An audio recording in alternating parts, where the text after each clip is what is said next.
جو ہمارے زمانے کے امام کا توسل ہے، اللہم صلی علی محمد۔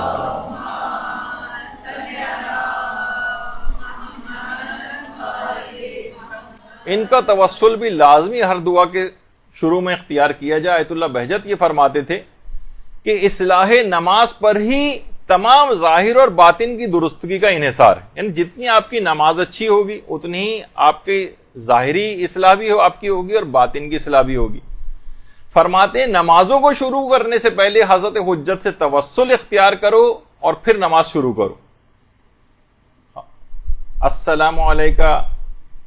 یا ابا عبداللہ الحسین تو ابھی آپ نے اس سے پہلے سنا، اس کے بعد ایک سلام امام زمانہ کو بھی کر لیا جائے نمازوں کو شروع ہونے سے پہلے۔ وہ فرماتے تھے، جو کہ زیارت جامعہ کا جملہ ہے نا کہ بموالاتکم تقبل الطاعۃ المفترضہ، کہ آپ کی ولایت ہی تمام واجب عبادتوں کی قبولیت کا آپ کی ولایت کے اوپر انحصار ہے۔ تو وہ فرماتے تھے کہ ہماری تمام جو واجب عبادتیں بھی وہ بھی ولایت ہی کے ذریعے قبول ہوتی ہیں۔ تو امام زمانہ سے توسل اختیار کیا جائے اور اس کے بعد پھر نماز شروع کی جائے۔ اور آیت اللہ کشمیری، آیت اللہ سید عبد الکریم کشمیری یہ فرماتے تھے کہ امام زمانے سے توسل پیدا کرنے کا بھی ایک طریقہ ہے، جیسے کہ ابھی آپ نے امام حسین کے سلسلے میں سنا۔ وہ فرماتے تھے ایک تو زیارت آل یاسین، اگر آپ دعاؤں سے پہلے آپ زیارت آل یاسین اگر پڑھ لیں اور اس کے بعد ایک جملہ کہیں، المستغاث بک یا ابن الحسن والمستعان بک یا ابن الحسن،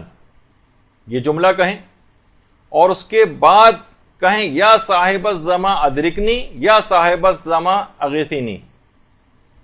یہ جملہ اگر آپ کہیں تو فوراً حضرت امام زمانہ علیہ السلام سے توسل پیدا ہو جائے گا اور اس کے بعد ان کے حوالے سے جو دعا کرنی چاہیں کریں اس جملے کو پڑھنے کے بعد۔ اور فرماتے ہیں کہ اگر زیارت آل یاسین بھی اس سے پہلے پڑھ لی جائے تو اس سے بھی ایک توسل پیدا ہو جاتا ہے۔ اور یہ بھی فرماتے تھے آیت اللہ سید عبد الکریم کشمیری کے روزانہ ایک مومن کو چاہیے، اصولاً ہمارے پاس ٹائم نہیں ہے ہم لوگوں کے پاس امام زمانہ کے لیے، کہتے تھے کہ روزانہ خلوت میں 1 گھنٹہ امام زمانہ سے بات کرے۔ ان کے لیے ان کے بات کرنے سے مراد یہ ہے کہ ان زیارات پڑھے، ان کے لیے ان کی جو دعائیں ہیں وہ پڑھے، اپنی دعاؤں کے اندر بار بار ان کو وسیلہ قرار دے۔ 1 گھنٹہ خلوت میں امام زمانہ کے ساتھ ایک مومن، لیکن ہمیں بہت عجیب سا لگتا ہے، ہمارے پاس تو 5 منٹ بھی نہیں ہے امام زمانہ کے لیے،